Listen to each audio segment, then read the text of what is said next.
what did the Witch of Endor really see? And there are some arguments, if you're still in that book in Samuel, that page of 1 Samuel 28, if you're still there, there are some arguments which could be put forward that Samuel really did appear. You might notice from the fact I'm saying that may not be where the eventual thrust of our study will lead. But there are some, aren't there? Because verse 12, for example, suggests that the woman was obviously shocked when she saw Samuel. And so she cried with a loud voice because, well, this is the genuine reaction of someone who saw something she didn't expect to see. And because she was surprised and alarmed by that appearance, she cried out. And it's possible that that might be so. We also see in verse 13 that it was evident that the woman saw someone ascending out of the earth and she was able to describe them in verse 14, which again would argue that perhaps Samuel indeed had appeared to her. And then what about the conversation that seemed to take place between Samuel and Saul? Because the narrative follows it. We've got, and Samuel said to Saul, verse 15, and Saul answered, verse 15. Then said Samuel, verse 16, and Saul fell because of the words of Samuel, verse 20. So it certainly sounds like a conversation between the two, does it not? Now, the problem with those ideas is that unless Samuel really was physically raised, they directly contradict Scripture. You'll remember that Psalm 146 says in verse 4, his breath goeth forth, he returneth to his earth, in that very day his thoughts perish. Or Ecclesiastes 9, verse 5, the living know that they shall die, but the dead know not anything, neither have they any more a reward, for the memory of them is forgotten. You can't talk with the dead. Death is death. It is the complete cessation of existence, which is what familiar spirits claim to do, is to speak with the dead.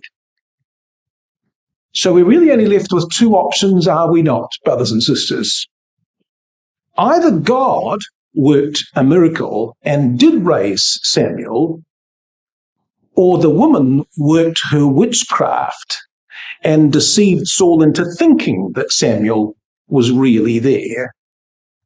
Well, as always, context, don't you think, will supply us with the best evidence and finally the best answer.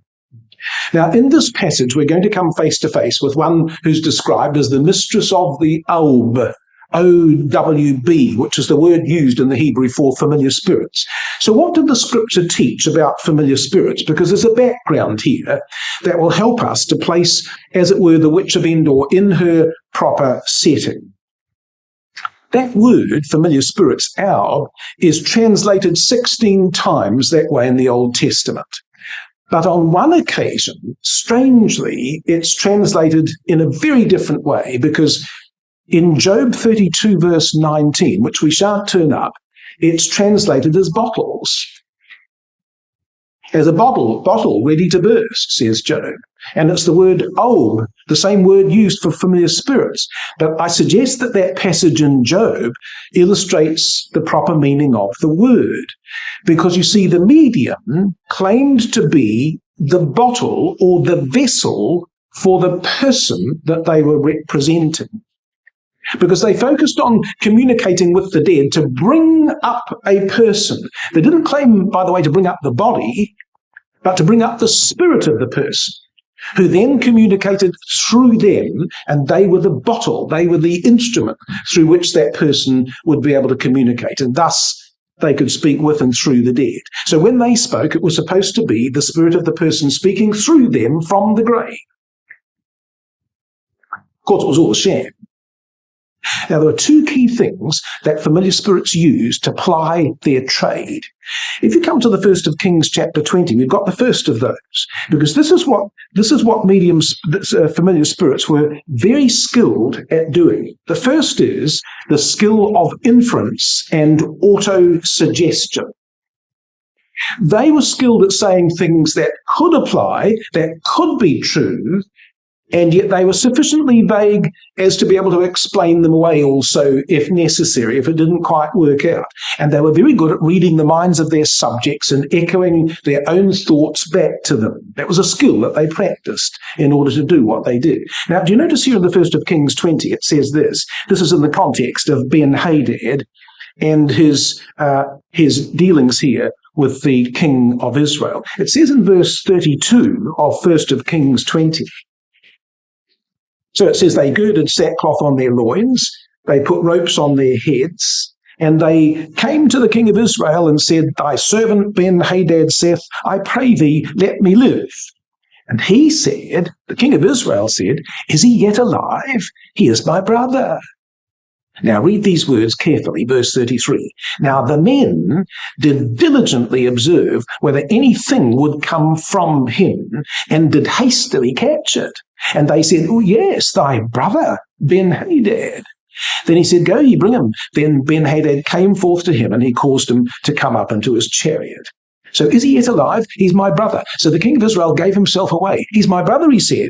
And the men did diligently observe. But you see that word diligently observe? That's the same word, nochash, in the Hebrew, that's also used in the book of the law about enchanters. The enchanters. And the law condemns such who engaged in those practices in a verse that we'll come to shortly in our consideration of familiar spirits and what they were about. But you see, they were quick to catch echoes. He said, He's my brother. They said, Oh yes, that's right, your brother. You see, they caught quickly the line of communication. And there was a second skill that familiar spirits had, and that was the skill of ventriloquism. They spoke in a different, usually thin voice when speaking on behalf of the dead. In other words, there was a deliberate change of tone from their own normal voice, which then helped to convey the impression that it was someone else speaking through them.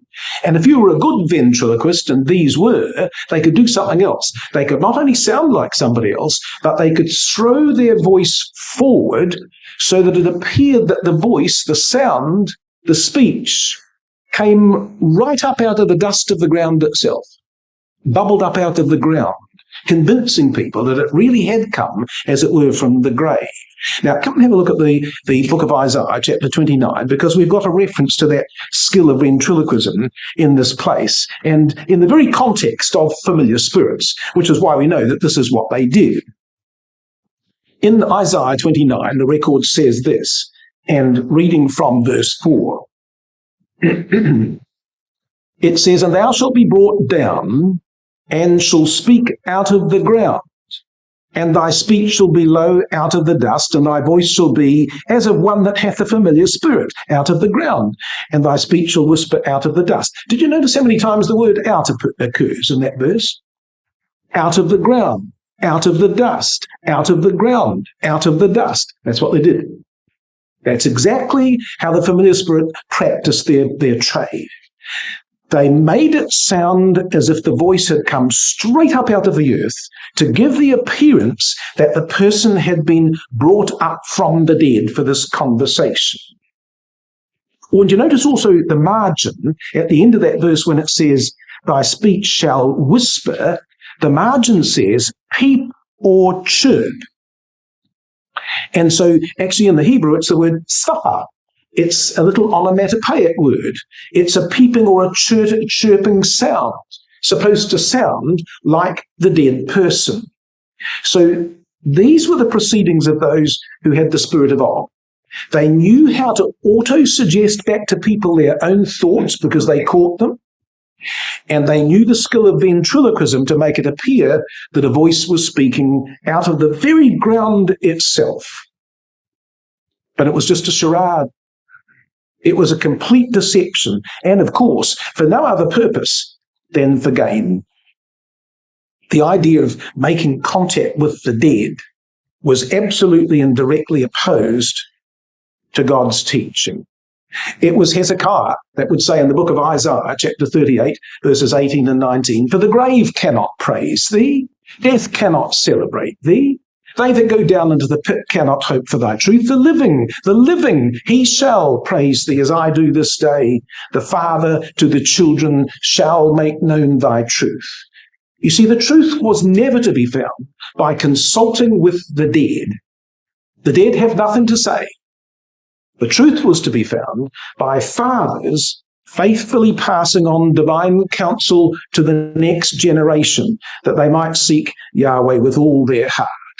So coming back to the book of the law, see what the book of the law says with regard to these familiar spirits, because they were so deceptive, and in doing so transgressed the commandments of God. In Leviticus chapter 19, it says this concerning the familiar spirits. Verse 31 of Leviticus 19. The law was very clear on the matter. It said, regard not them that have familiar spirits, neither seek after wizards to be defiled by them. I am Yahweh your God. So what the law said is that to consort with such people was to be, in fact, defiled by them. So the law expressly forbade any contact with a medium on pain of death. In fact, you see in the very next chapter, Leviticus 20 verse 6 says, the soul that turneth after such as have familiar spirits and after wizards, to go a-whoring after them, I will even set my face against that soul and will cut him off from among his people. So if someone consorted with a familiar spirit, they were subject to the death penalty. That's how much of an abomination God considered their deception to be. And not only the person that consorted with a familiar spirit, but if you come to the end of that chapter, Leviticus 20 verse 27 says, and what about the person who worked as a familiar spirit? Well, the law said in Leviticus 20 verse 27, a man also or woman that hath a familiar spirit or that is a wizard shall surely be put to death. They shall stone them with stones, their blood shall be upon them. So not only did the law condemn any who had associations with familiar spirits, but anyone that practiced that type of trickery was also subject to God's condemnation of death. And if you want the clearest reference in the book of the law about what God thought about familiar spirits, come and have a look at Deuteronomy chapter 18. Well, Deuteronomy 18 is a famous passage, is it not? Because it concerns the one who would arise, who'd be the prophet like unto Moses. But just before that section in Deuteronomy chapter 18, we have these words.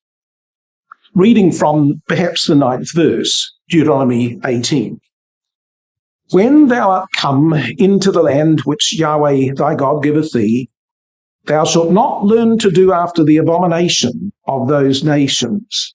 There shall not be found among you anyone that maketh his son or his daughter to pass through the fire, or that useth divination, or an observer of times, or an enchanter. Oh, you see that word enchanter? That's the word diligently did observe in the 1st of Kings chapter 20, verse 23. It was one of the people that was condemned by God for their trickery. Or a witch, verse 11, or a charmer, or a consulter with familiar spirits, or a wizard, or a necromancer. And the Hebrew for the word necromancer means one who consults with the dead. So they're all connected together, these people. They were an abomination to God because they involved deception to give counsel for gain at the expense of seeking the counsel of God himself. And so verse 12 says, all that do these things, well, they're an abomination unto Yahweh, and because of these abominations, Yahweh thy God doth drive them out from before thee. Thou shalt be perfect with Yahweh thy God. For these nations which thou shalt possess hearkened unto observers of times and unto diviners, but as for thee, Yahweh thy God hath not suffered thee to do so. They were to be sincere with their God. They were to have nothing to do with such as were familiar spirits. Well, with that background, brothers and sisters, let's come back now, shall we, to the 1st of Samuel 28 and take up the record now of the Witch of Endor as she is presented to us in that record. 1st of Samuel, chapter 28, verse 3 says, now Samuel was dead, and all Israel had lamented him and buried him in Ramah, even in his own city. And Saul had put away those that had familiar spirits and the wizards out of the land. Oh, that's interesting. Did you notice that? He's actually put them away. And I think the implication of verse 3 is that Saul only dealt with the witches and the wizards when Samuel was dead, and probably in response to his death. It was like a sort of belated salute to the old prophet, out of an impulse in Saul that perhaps he ought to do something to exterminate the wrong after his lack of resolution with regard to the Amalekites. But this action of putting away familiar spirits and wizards, as far as Saul was concerned, it was a mechanical action. It wasn't driven by a deep belief as to their apostasy, as this chapter will show. It was instead a demonstration of false piety and zeal. So he put them away, says the record. Trouble was, verse 4, the Philistines gathered themselves together and came and pitched in Shunem. Saul gathered all Israel together, and they pitched in Gilboa. And when Saul saw the host of the Philistines, he was afraid, and his heart trembled greatly. It was such an enormous multitude that the Philistines had amassed that he was absolutely terrified as to what the outcome would be should they be joined together in battle. But the trouble was, verse 6, when Saul inquired of Yahweh, Yahweh answered him not, neither by dreams, nor by Urim, nor by prophets. And there was, of course, a very good reason for this silence from Yahweh. Now, God had spoken with many people in the Bible by dreams, but Saul received no such message. And when it says that he wouldn't communicate with them by Urim, we understand that there was no priest with Urim who could inquire of God on Saul's behalf, because you might remember he'd slain all the priests. 1 Samuel 22 verses 18 to 20 says he'd slain the priests, and the only one priest who'd escaped, who took an ephod with him, who was able to make divine communication, was Abiathar. But he was with David, says the 1 Samuel 23 verse 6. So no wonder he didn't get an answer from Urim. Saul had destroyed the priests himself. He had only himself to blame for that situation. And as for prophets, well, Saul had sought counsel from Samuel, but so complete was his disobedience to the divine commandment that Samuel had ceased all contact. He never gave Saul advice as a prophet ever again after the 1st of Samuel chapter 15. And now it's too late because he's dead. So Saul finds himself in this desperate situation with absolutely nowhere to turn. So verse 7 says, Then said Saul unto his servants, Seek me a woman that hath a familiar spirit, that I may go to her and inquire of her. So it tells us what strength of thought he had when he put away familiar spirits out of the land, doesn't it? At the moment there was nowhere else to turn, he was happy to ask one, to consult with one. Seek me a familiar woman, a woman rather, that hath that spirit. And here the phrase in the Hebrew is Baalat Ob, a mistress of Ob. But for Saul to inquire of her was a sin against God. The law forbade it. But he was so desperate for advice that he was prepared to ask counsel from those that he just put away. Because you see, for Saul, brothers and sisters, the end always justified the means. It was a terrible weakness. And the servant said, well, actually, as it turns out, strange what servants know, isn't it? There just happens to be a familiar spirit at the little village called Endor, which somehow his servants knew about. Perhaps they knew enough about the king to know that they ought to know about whether there was a familiar spirit left. So verse 8 says, can you just picture the scene, brothers and sisters? And Saul disguised himself and put on other raiment, and he went, and 2 men with him, and they came to the woman by night. And he said, I pray thee, divine unto me by the familiar spirit, and bring me him up, whom I shall name unto thee.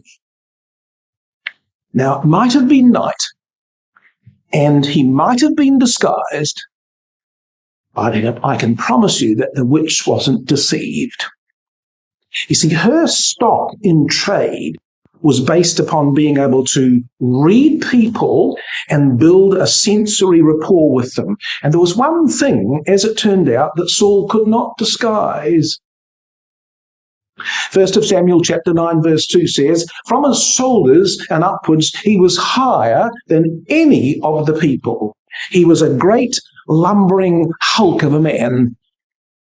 And when this big man walked into her tent on this, or her house on this occasion, the moment he walked in, I think the woman knew who he was.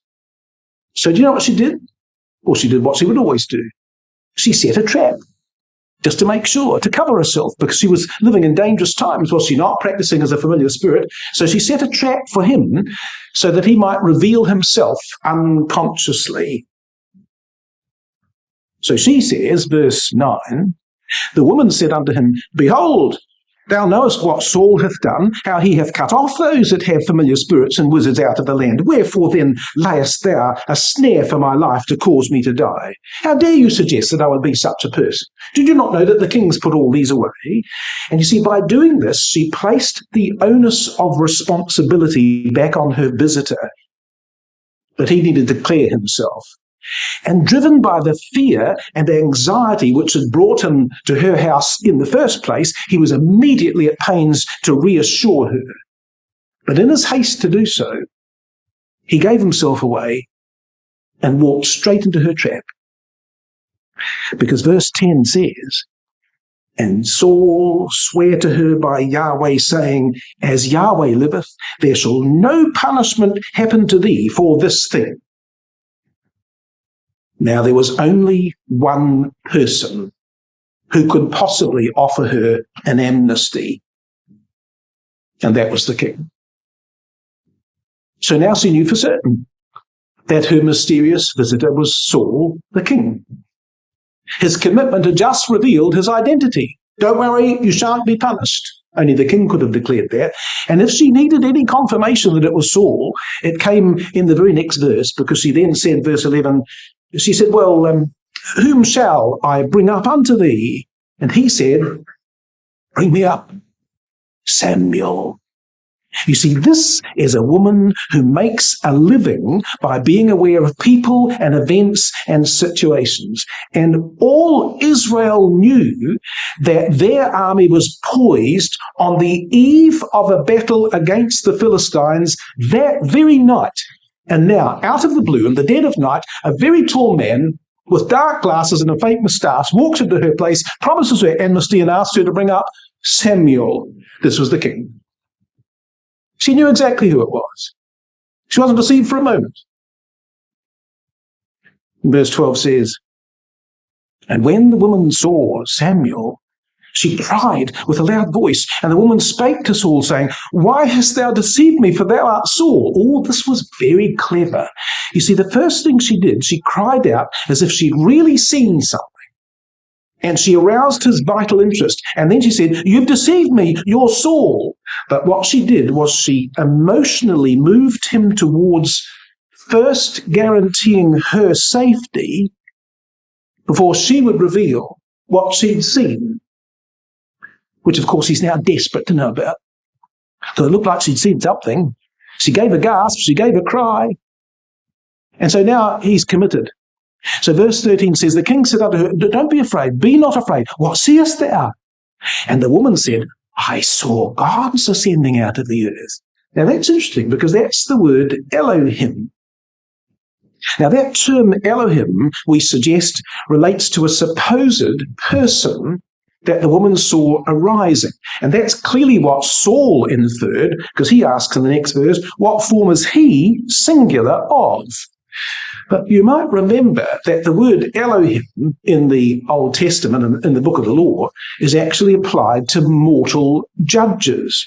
Exodus 22 verse 28 said, thou shalt not revile the Elohim. The margin says, the judges, nor curse the ruler of thy people. Well, that's exactly what Samuel had been. 1 Samuel 7 verse 15, and Samuel judged Israel all the days of his life. So when she says, I see Elohim, he said, what does he look like? It's a reference to one of the judges, who, of course, was what Samuel had been. Or did you notice this phrase, the crucial phrase, verse 13? Did you spot it? Where was he apparently to be seen or heard? I saw gods ascending out of the earth. You see, that's the art of the ventriloquist, because soon she's going to begin a conversation where Samuel will apparently speak, and it will seem as if his voice is going to bubble up out of the ground. I see him ascending out of the earth, she says. She's ready for what she will do. And verse 14 says, Saul said, what form is he of?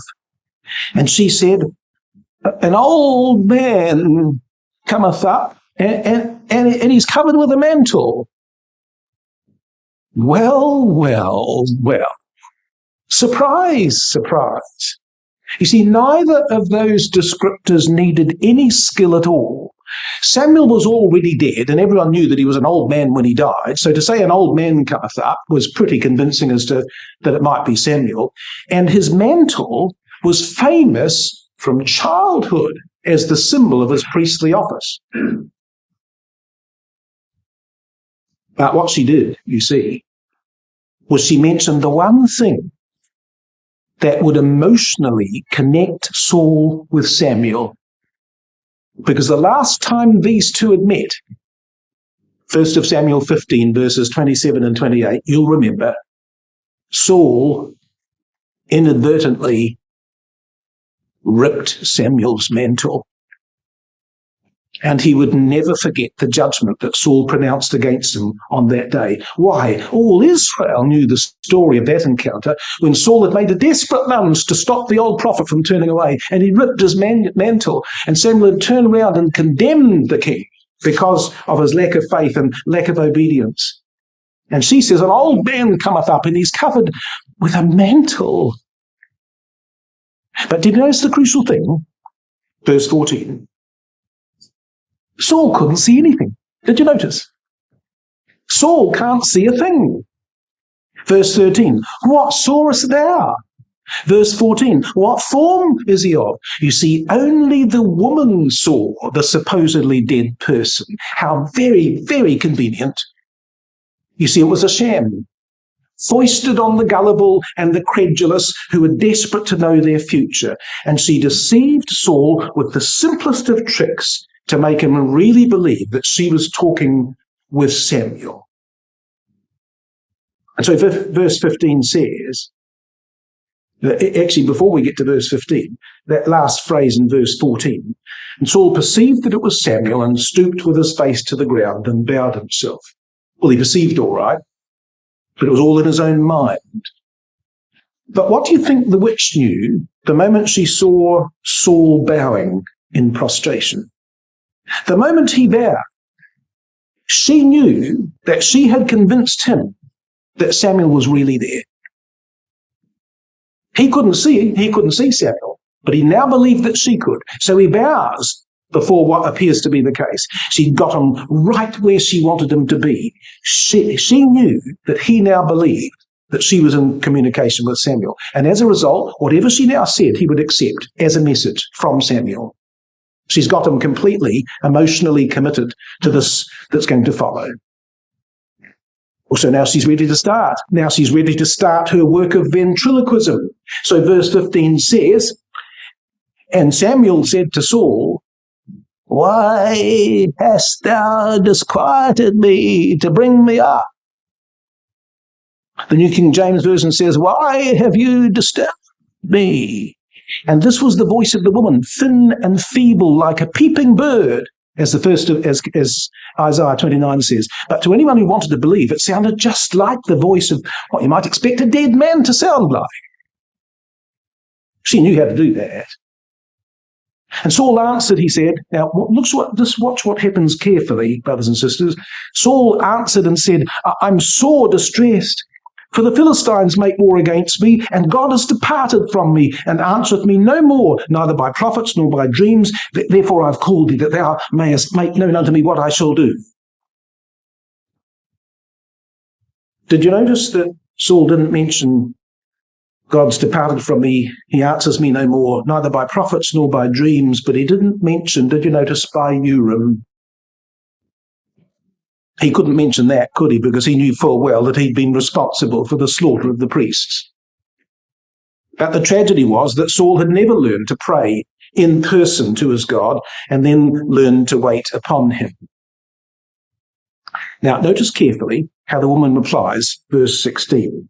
Then said Samuel, wherefore then dost thou ask of me, seeing Yahweh is departed from thee and become mine enemy? So now the woman knows the whole story. She knows the king's state of mind. She knows that he's convinced that she's in conversation with Samuel. So what does she do? Notice carefully, verse 16. She immediately echoed Saul's own thoughts straight back to him. She says, seeing Yahweh is departed from thee, verse 16. But that was his words, verse 15. That's what familiar spirits did. They auto-suggested the person's own thoughts straight back to them, which convinced the person that it must be right because it's what they've been thinking all along. He says, God's departed from me. Samuel now apparently says, well, why would you be surprised since God's departed from you? That's how this woman acted. And verse 17 goes on to say, and Yahweh hath done unto him as he spake by me, for Yahweh hath rent the kingdom out of thine hand, and given it to thy neighbour, even to David. The margin says, and perhaps it's helpful, Yahweh hath done for himself. So in other words, Yahweh had advanced his own purpose as he spake by me, she says on behalf of Samuel, for Yahweh hath rent the kingdom out of thine hand. Now, do you think the woman could have known to say that, brothers and sisters? That God's rent the kingdom out of Saul's hand? Well, that's already public knowledge. 1 Kings 15, verse 28. Yahweh hath rent the kingdom of Israel from thee this day, and given it to a neighbour of thine that is better than thou. The whole nation knew about that exchange back in the 1st of Samuel chapter 15. The woman's words were a skillful repetition of Samuel's own judgment on Saul, words that Saul could never forget. So when she says, Yahweh has rent the kingdom out of thine hand and given it to a neighbour of thine, even to David, those are words that everyone in Israel knew. They're not her words, they're Samuel's of old, already spoken in the past. There was no prophetic utterance here, just a shrewd woman who knew the reality of the situation. And don't you think that all Israel knew that the neighbour of thine that is better than thou was David? Saul had been hunting him for years. So when she said he's given to a neighbour, which is David, that wasn't difficult for the woman to know about in the order of events of that time and day. So verse 18 says, and this has all happened because thou obeyest not the voice of Yahweh, nor executest his fierce wrath upon Amalek. Therefore, Yahweh hath done this thing this day. See, that was also common knowledge. 1 of Samuel 15 and verse 3 had said, let me just read the appropriate verses. 1 of Samuel 15 verse 3 said, go and smite Amalek and utterly destroy all that they have, Samuel had said to Saul. And verse 9 says, and Saul and the people spared Agag and did not utterly destroy them, as he'd been asked. All the nation knew that. So when the woman says this in verse 18 in the 1st of Samuel 28, this was common knowledge. So here's the thing. Everything the woman had said thus far was nothing more than shrewd assessment and auto-suggesting back to Saul his own existing thoughts of guilt and foreboding. And because they echoed his own fears, her words convinced Saul that they must have come from Samuel. Samuel knows all about me, was the feeling of Saul. But it didn't take a lot of skill for this woman to do that. And now we come, verse 19, to the only matter that you could construe as being predictive on her part. Verse 19 says, moreover, Yahweh will also deliver Israel with thee into the hands of the Philistines, and tomorrow thou and thy sons shall be with me, for Yahweh also shall deliver the host of Israel into the hand of the Philistines. So this is the only thing that she says that you might say was a prediction. So how could she make that? How could she make that claim? Well, I think, brothers and sisters, what she did was very simple. All Israel knew the news of the size of the Philistine host that were gathered. Probably the whole nation was terrified, not just the king. And she looked at that man that night in her house, and she saw a broken and fearful king, and with defeat written all over his face.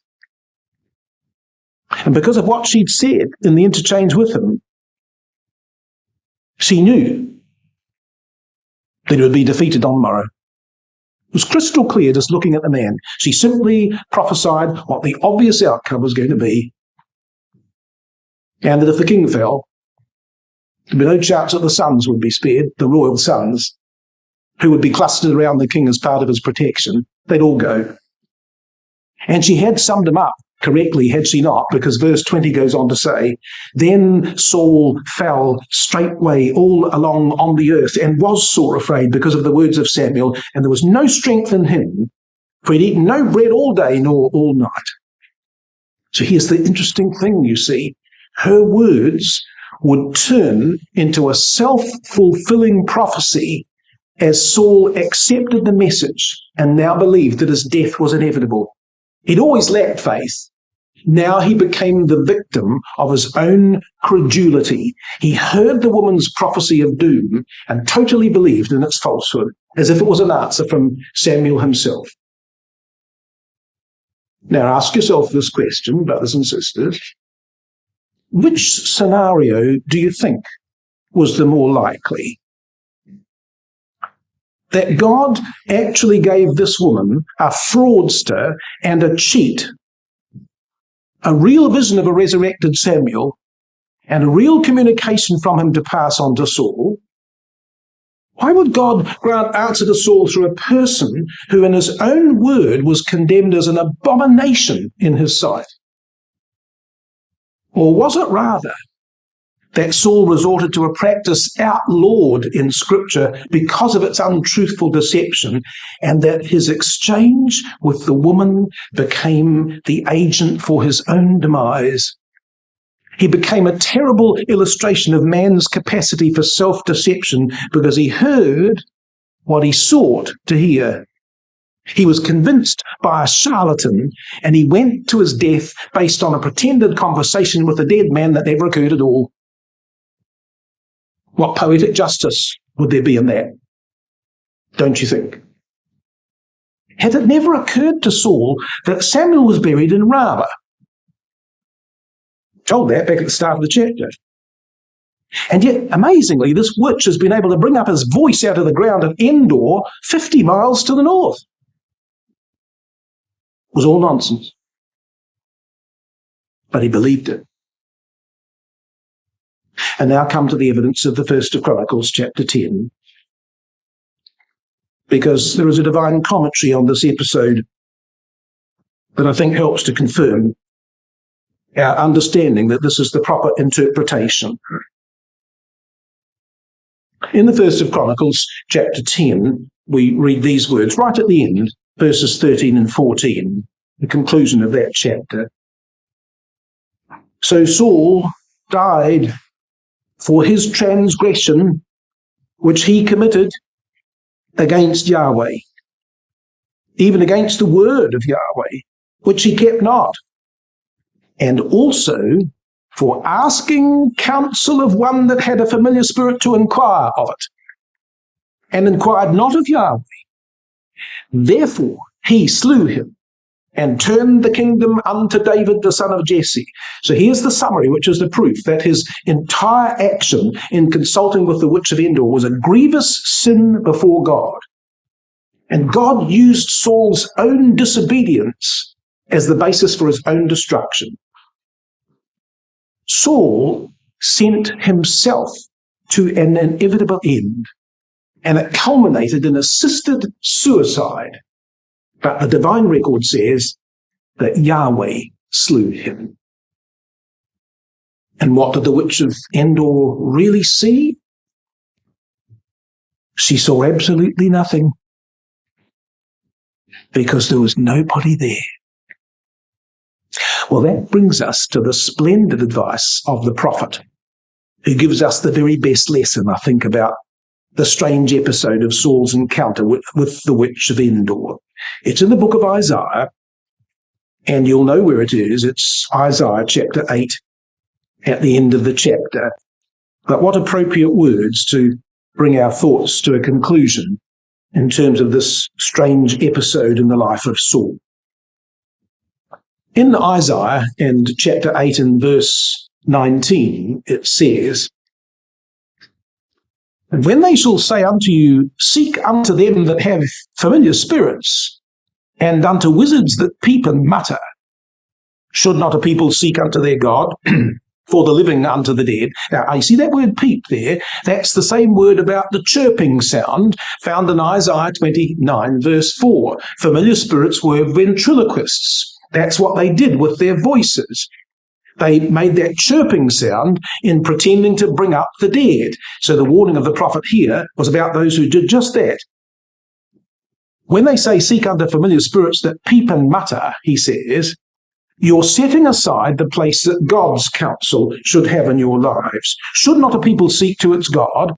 Green's literal says, should not a people seek to its God than for the living to seek the dead? The Revised Standard Version says, should not a people consult their God?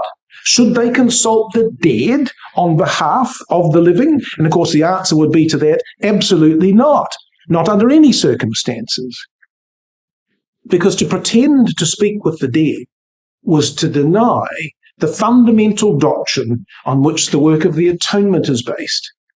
And that's the ultimate and inescapable truth of mortality. Such actions were an abomination because it denied Yahweh's truth that the living know that they shall die, but the dead know not anything. And familiar spirits pretended that they did, and that the dead could speak, and that they could converse with them. Don't do that, says the prophet Isaiah. Now, we wouldn't consult with someone who pretended to talk with dead people, brothers and sisters. I'm sure that we would not do such a thing. But we do live in a world full of diviners and witches and wizards. And even in the truth, there are those who would prefer to take their advice from worldly experts than to reason out a solution based on careful scriptural thinking. But those of the world who have no knowledge of divine principles are those who Christ described as the dead. Luke 9, verse 60, let the dead bury their dead, was his reference to those who do not know the truth and who have no relationship to things eternal. So why would people seek answers by consulting with the dead? Well, because they want advice. But they want advice that confirms their own bias, their own wish. So the challenge for us, brothers and sisters, is, who do we inquire of?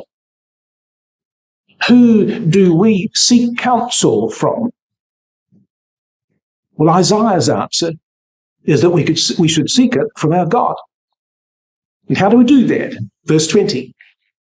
To the law and to the testimony, if they speak not according to this word, it is because there is no light in them.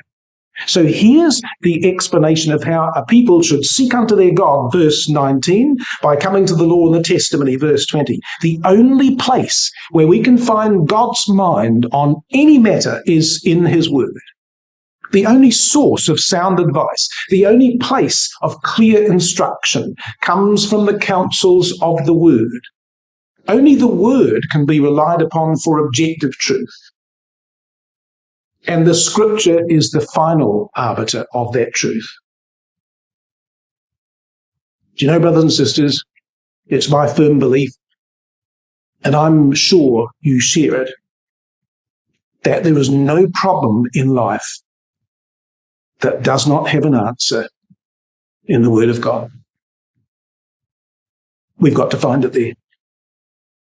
That should be our first source of counsel, so that we gain a divine perspective on the issue and we begin to see it through the Father's eyes.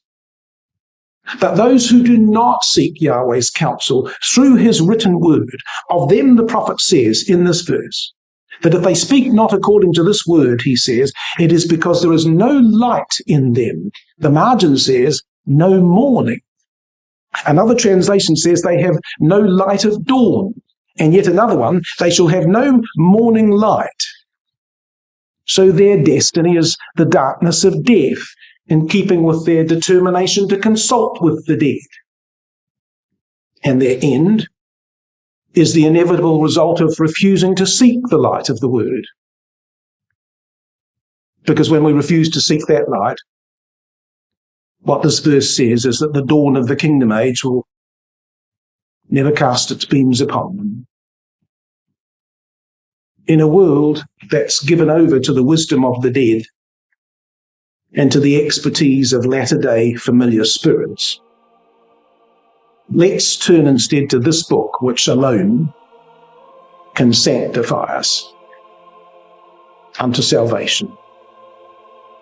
As it says in one of our hymns, O God, who didst thy will unfold in wondrous modes to saints of old, by dream, by oracle, by seer, wilt thou not still thy people hear? What though no answering voice is heard?